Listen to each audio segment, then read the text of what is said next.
CueSports International and Bad Boys Billiard Productions would like to welcome everybody back here to the 2014 U.S. Bar Table Championships. We're coming to you live from the Grand Sierra Resort here in Reno, Nevada. We are in the 9-ball division.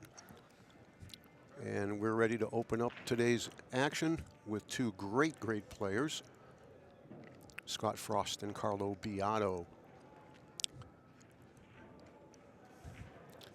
Hi once again, everybody. Ken Shuman here for TAR, and we want to say thanks for being with us once again. These will be races to 9. This is winner side action right here, by the way. 150 players in the 9-ball division. And that's what we'll have for you all day today is 9-ball action. While Scott's racking them up, I'll give you the 9-ball rules. They're real easy. Rack your own. Race to 9, alternate break. The 9 counts on the break anywhere. Illegal breaks requires you to hit the 1 ball and either make a ball or send 4 to the cushions. If you don't do that, it's a foul. Push-outs allowed after a legal break, and the 3-foul rule is in effect. That's the rules. Here we go. Rack 1, Scott breaks. Corner ball flew right in. If the 1 moves a little, he's going to have a nice shot on it. He does. 4 balls down on the break. And this looks pretty sporty here. The 5 will connect nicely to the 7 there on the left rail, regardless of which angle or pocket he plays the 5 in. So you would expect this to be on Scott's side here in the next 60 seconds or so. Just don't want to get too straight here. Yeah, that's all right. He can stop it right there anyway. The 9's just hanging. All he's got to do is make the 7, and he will win the rack.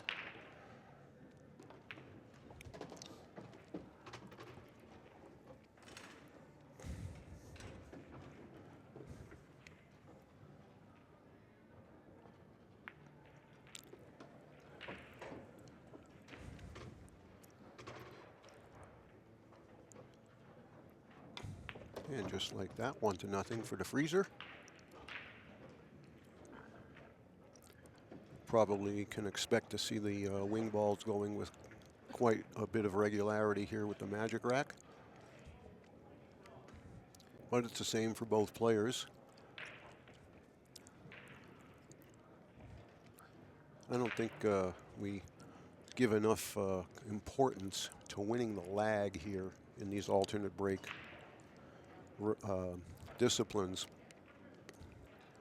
It's probably much more critical here in 9-ball than it is in 10-ball or 8-ball. But you'd sure like to have the hammer here in the final game.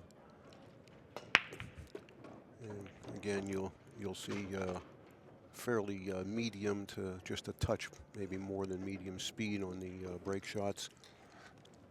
There's just no need to pound them. And Carlo with 2 balls made, and he's going to shoot the 2 and probably try to, might be able to miss the 10 with a high ball altogether.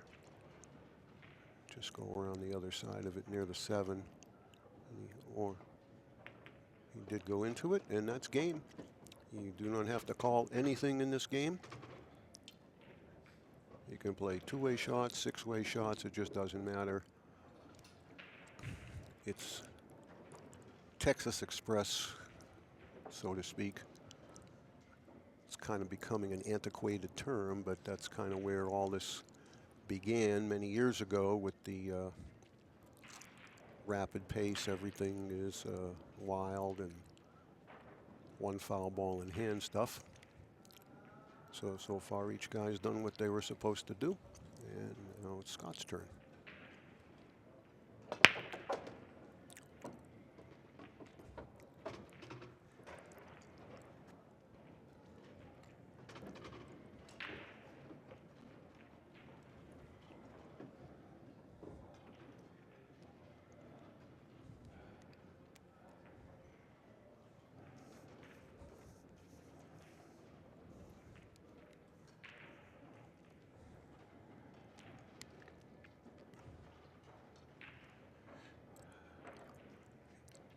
He was looking at playing it in the corner. I think he's going to change his mind and play it in the side. Maybe play the 3 in the same side. Yeah, I like that better because he can control the cue ball a lot easier that way. A little bit tougher shot, but the reward for cue ball control was well worth it, and this will be a stop shot.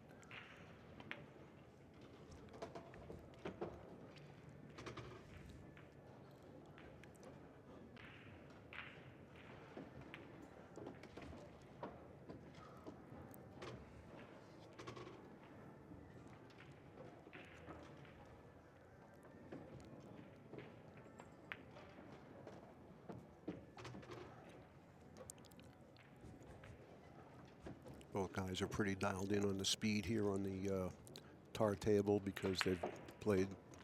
Scott's played, this is probably his 4th or 5th match over here. Carlos played once or twice already. Table has broken in quite nicely now. It was brand new cloth on Monday morning and brand new balls, and the first couple of matches they struggled a little bit, and it was 10 ball, but now everything's kind of settled in. The table's had plenty of play on it, and it's stabilized nicely. And everybody seems to have a pretty good handle on the speed control.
Well, Carlos looking to push.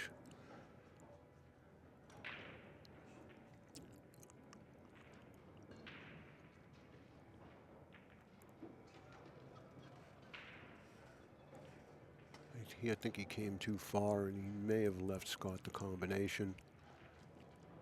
I don't think Carlo wanted the cue ball to go that far, where Scott wouldn't be able to hit the right side of the 2.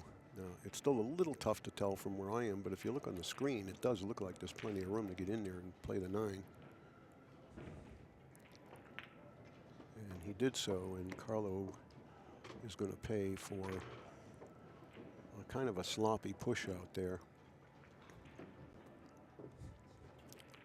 So that's like a service break here. Scott goes up 3-1, and now it's his break.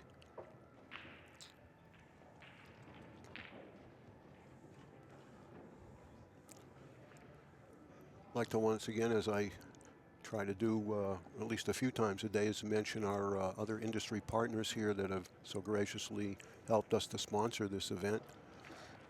The BEF, the Billiard Education Foundation, OB, AZ Billiards, of course, Simonis Diamond, and the Magic Rack, Kamui, Predator, and last but certainly not least, our newest partner, Cyclop Pool Balls. All right, 3-1. Watch the 4 ball.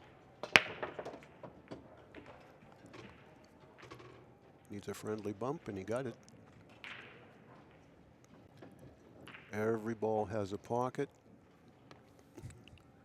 And pretty much, I think this is going to come down to this shot right here. Just getting somewhere in the left side of the table, past the side pocket for the deuce.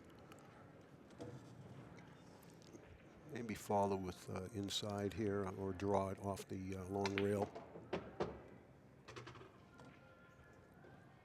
Doesn't want to be straight. He has a little angle. I think he can just float right between the 9 and the 5 and just stay right there. He might try to come out, but I don't think there's any need to do that.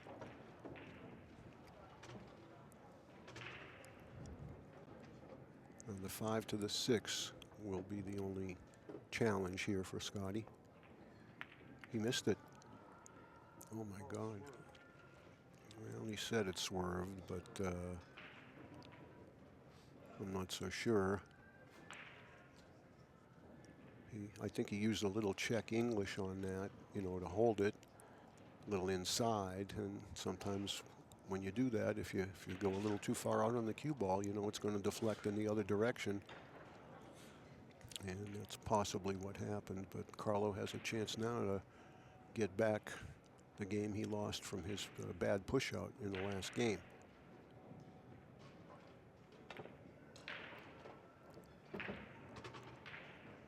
Boy, hit that sweet. Going to need to do something here, though. Either power draw or force follow. I think he's going to power draw at the center of the table. All the way back and then up.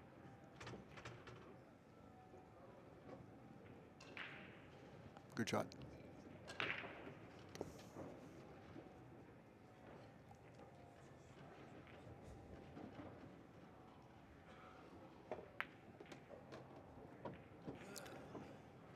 So far each player with one unforced error. And the opponent having taken advantage of it. At least you'd expect Carlo to finish this out and get himself back kind of on serve here. He'll still be trailing by 1 game, but it'll be his break.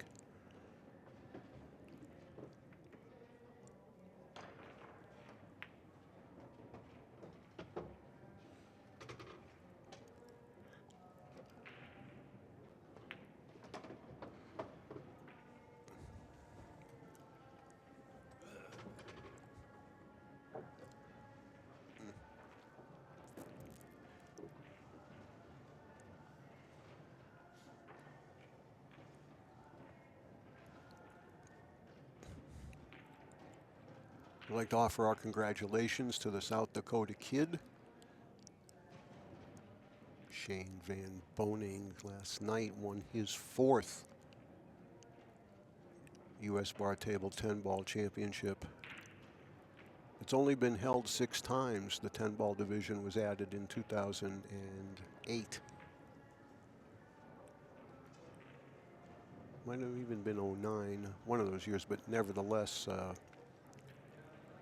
I think there's only been 6, and he has won 4 of them. So congratulations to Shane. And by virtue of that, he is in the lead for the all-around. And on the women's side, they completed their 10-ball action last night, too. And we'd like to congratulate Cindy Silva, who is our new U.S. Bar Table 10-ball women's champion, having defeated Liz Lovely in the finals. Cindy won $750 and Liz $450 for second place.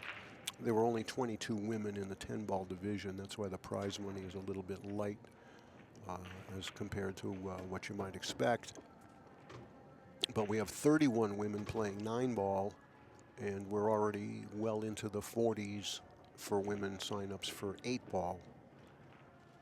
The men's 8-ball signups are already well in excess of 200 players, which historically is our biggest division.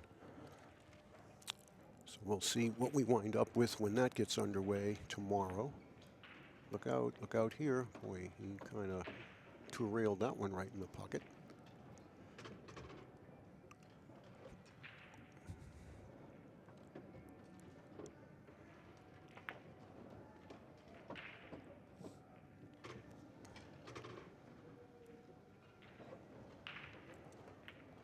But that was quite an exhibition by SVB last night in that one set.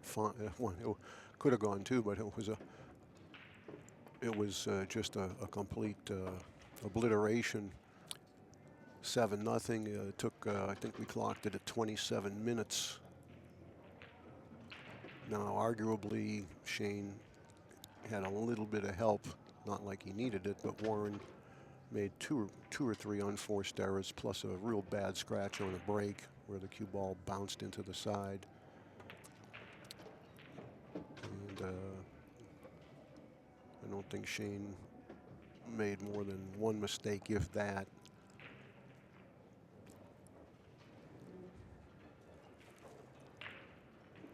But as we mentioned yesterday, Warren really kind of probably shouldn't have even been in the finals the way that prior match, the second, third place match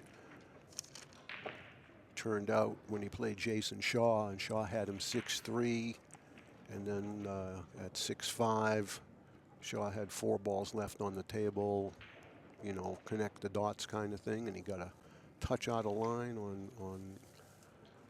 on the 6, which, well, on the 5, and then made him out of line on the 6, and he wound up funny on the 9, missed the 9-10 billiard, and never shot again.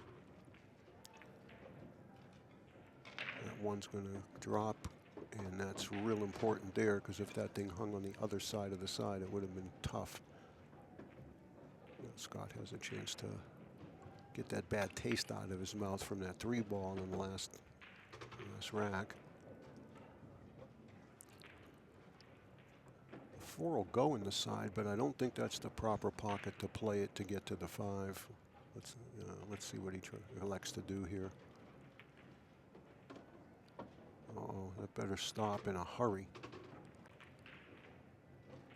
Well, you know, now he might be able to play it in the side to get out for the 5, because he looks pretty straight in the corner. He's got to play it in the side or he can't shoot the 5 ball.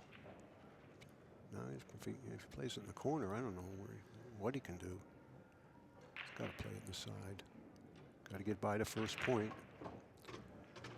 That wasn't easy. Nicely executed.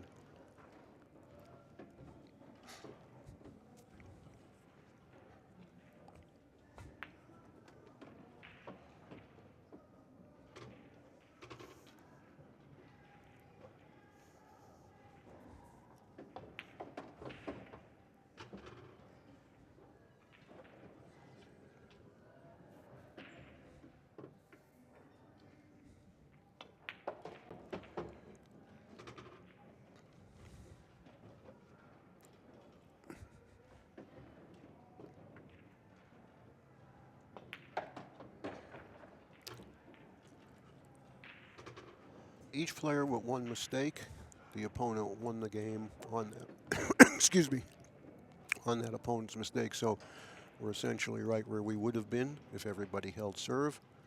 And now it's Carlo to break it 4-3 down.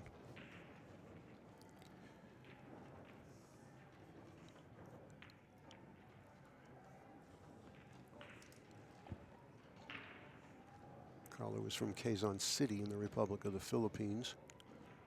Usually when he's in the USA, he stays in Southern California.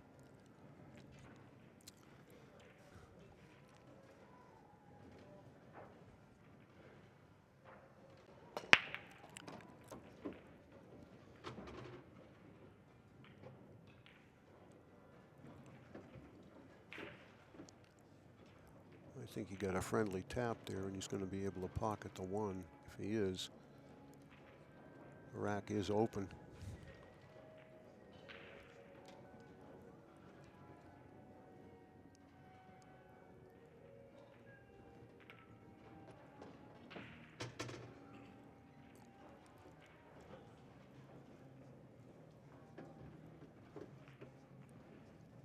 They'll probably come forward 2 rails out of the corner here. Center of the table for the 3, which will give him the angle to get to the 4. Well, he was able to come straight up. That's even better as long as he can hold the angle, and he did.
Well, this has been as close to perfect pool as you can get. The only ball missed was that 3 ball by Scott when he said the cue ball swerved. And Carlo's only error really was the poor push out that allowed Scott to shoot the 2-9 there in the 3rd game. Other than that, it's been nothing but perfect.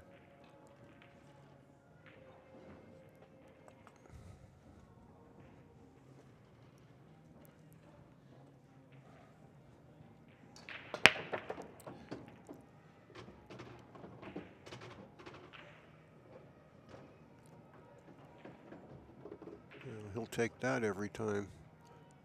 Scott hit him a little firmer there than he has been, but certainly can't argue with the results.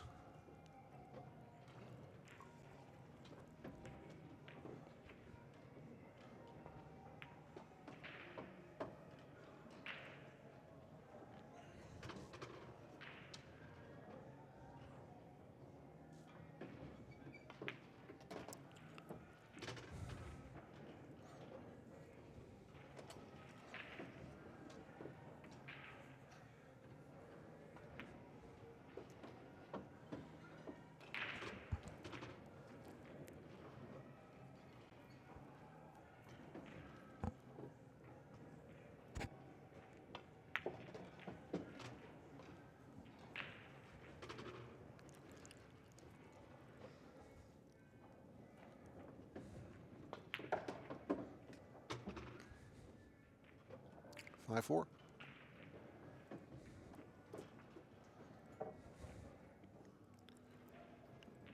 You can see in the background on this shot, all the tables are in use here. 9-ball division full underway here at 10 a.m. 40 tables in use. 39 out there plus this one. If you look on the CTS On Demand website and you see table assignments there, table 40 is the TV table.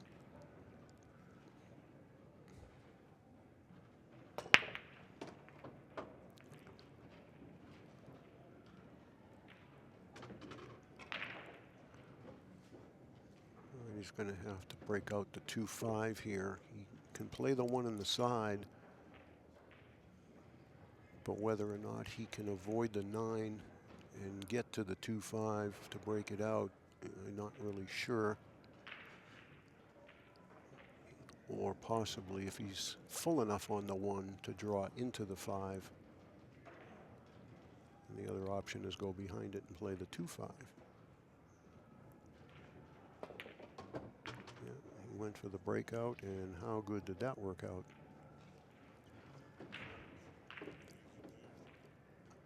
The 5 fell really nice to get to the 6 because the 6 won't pass the 7. The 6 is the lime green ball, but you can see where the 5 is, and if he can get straight in on the 5, he can just float it forward there and play the 6 in the opposite corner. And he's got a great angle off the 3 to do that.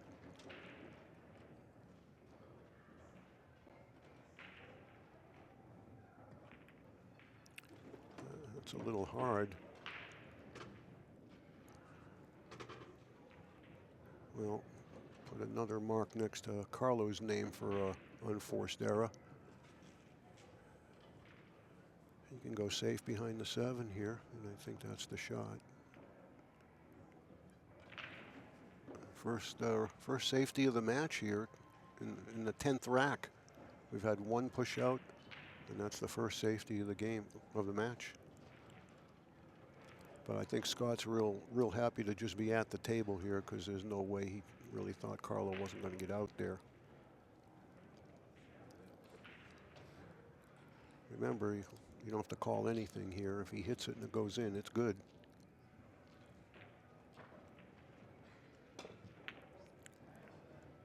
He needs a little bit of help. He's not going to get it.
let up on his stroke there a little. He just didn't finish going all the way through the cue ball, and that's why it came up short. It sure shouldn't present a problem. But he did want to be another foot or so. And back and forth we go.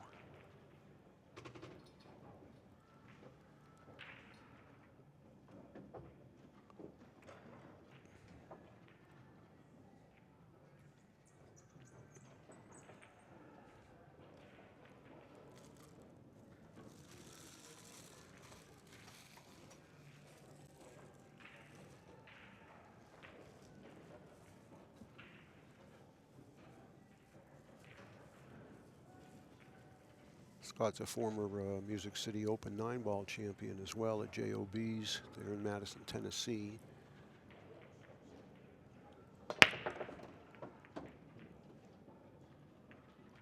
Nice little tap there on the one. He had held the cue ball beautifully in the center of the table. It got bumped, but he got a nice little favorable roll there.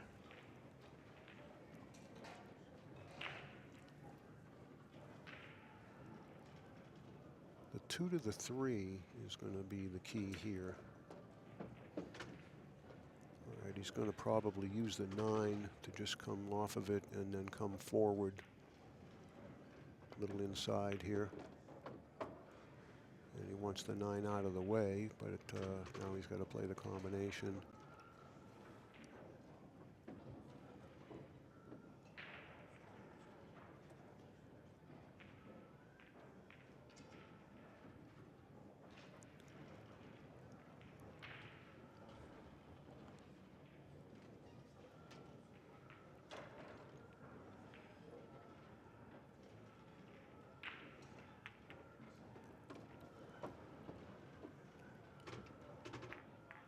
Well done, and 6-5.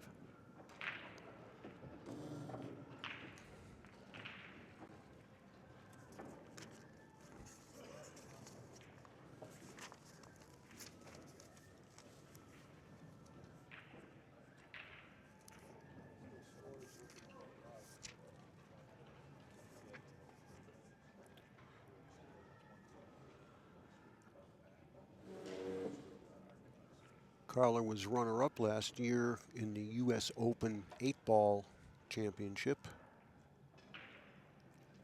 which was held at the Rio last July. And he succumbed to Shane Van Boening, as many have. That's going to scratch if it doesn't hit the point. It did anyway. I thought the point might hold it. But that's a big error there with Scott having a 1-rack lead and breaking in the next game.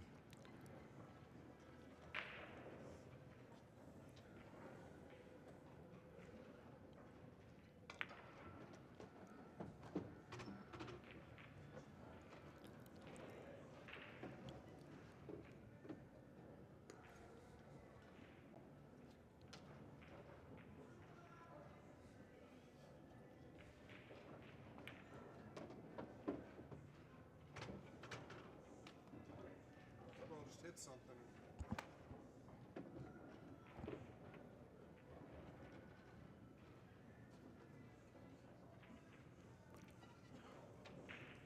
Scott looked up to me. He said the cue ball hit something. The only thing it could have been would have been a crumb of chalk. I mean, I wiped the table down before they started the play. So I don't know what it could have been, if anything, other than a piece of the chalk.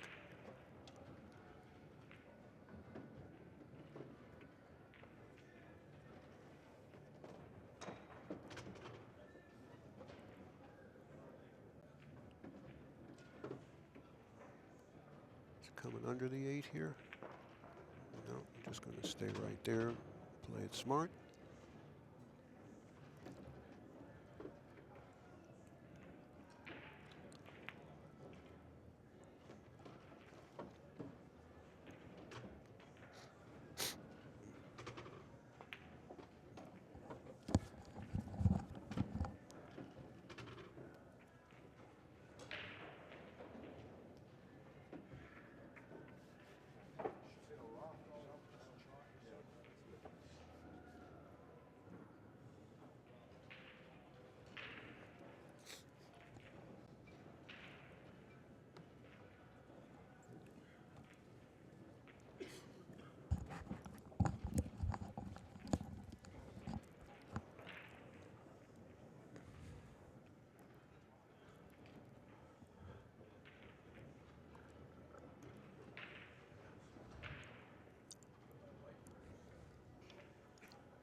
They're kind of bumping and opening up pretty good here for Scotty.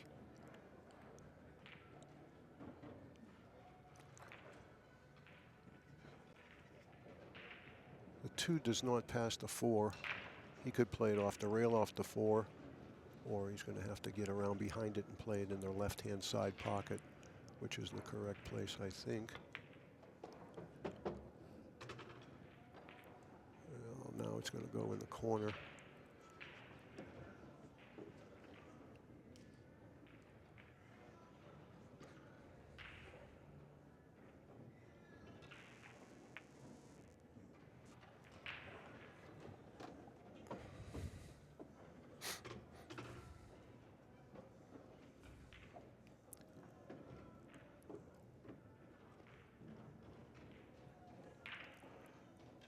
Yeah, this shot deserves a little extra care, Scotty. Good job there getting up off the shot. Just make sure in your mind you know what you want to do. Going to get a sip of water and recompose himself. He knows he'll be on the hill if he can complete these last 6. And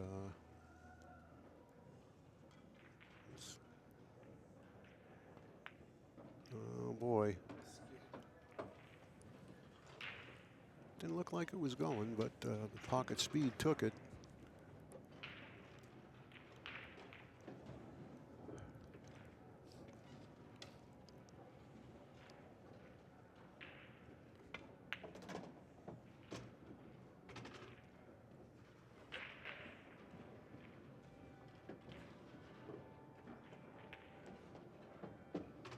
No, he didn't do that. He did.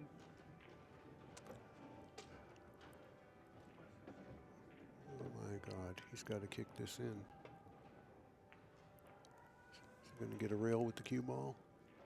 Yeah, at least he didn't foul, but he knows he should be on the hill right now, and he's giving Carlo a chance to get right back in things here.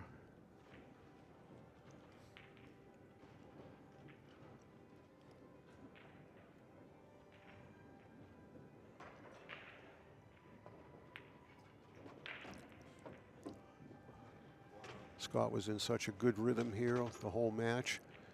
I think he just maybe rushed that 5 to the 7.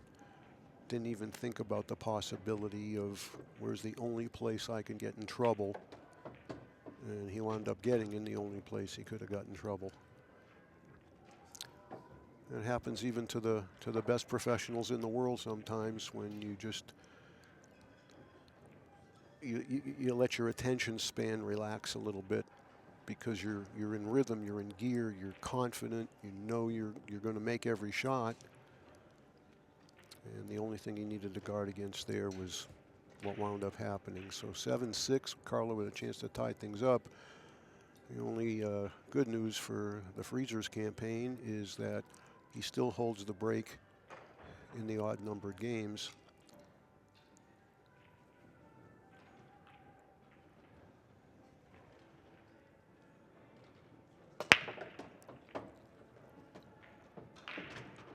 Where's the white ball going?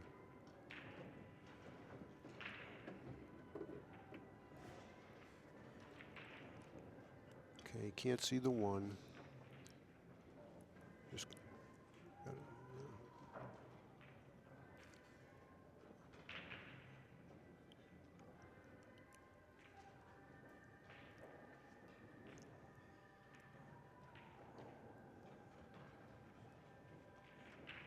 I would think twice about taking this, only because of the cue ball headed at the 5.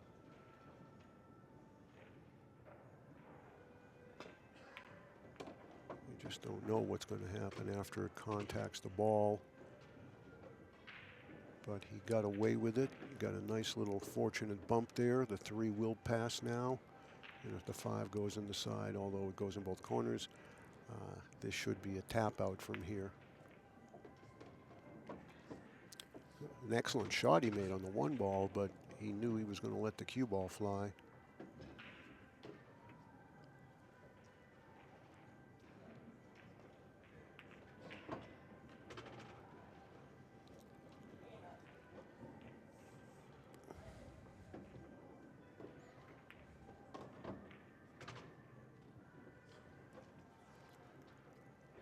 just going to hit this little, he's going to just hit it soft and stay there. Yeah, no need to try to power it over to the other side.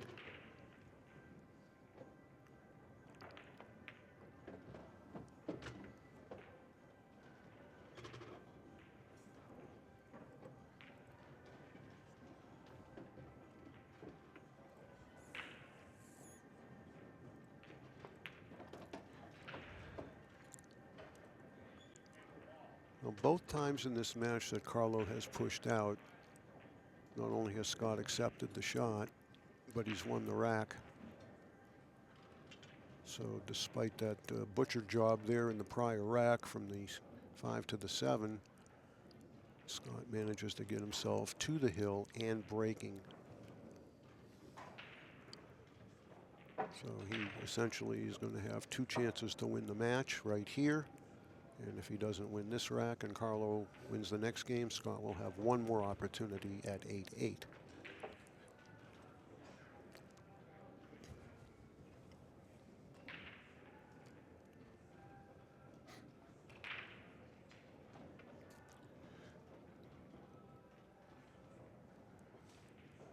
No requirement to put the 2 ball in the back either here. Just 1 and 9 are the only 2 balls that have required positions. The rest are random.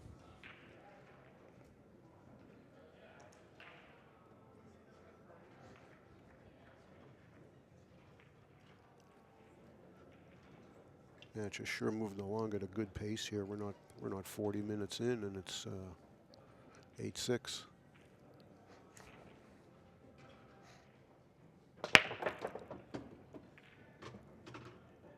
It's all about the 1 ball here. Yeah. Finally got a bad kiss as opposed to the last few racks where the 1 has bumped into a good position for him. It's on the rail. I don't know if he can bank it. Sure looks frozen, doesn't it? Maybe 2 rails safe behind the 4-6 with the cue ball.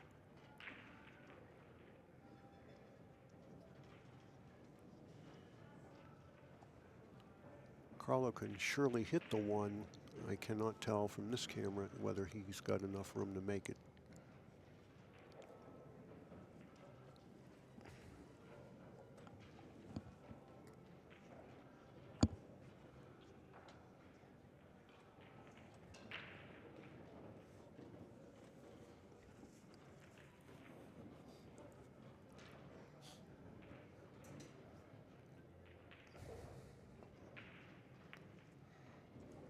If it hits the 4, he might get a roll behind the 6. Nope.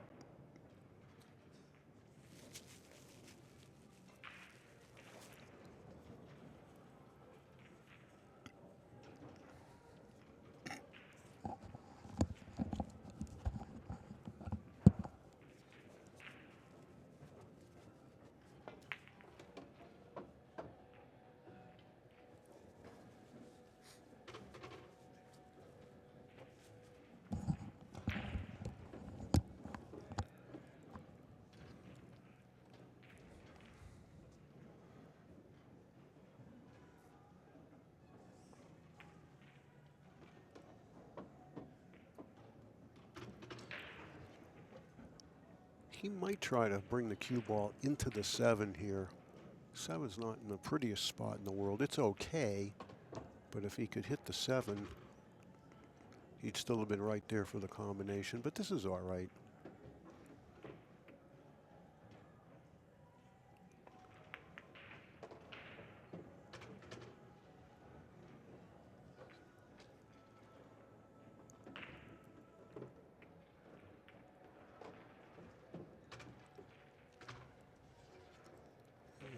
Just a little high inside here. Maybe hit the 3rd rail. That's about ball in hand right there. Carlo concedes.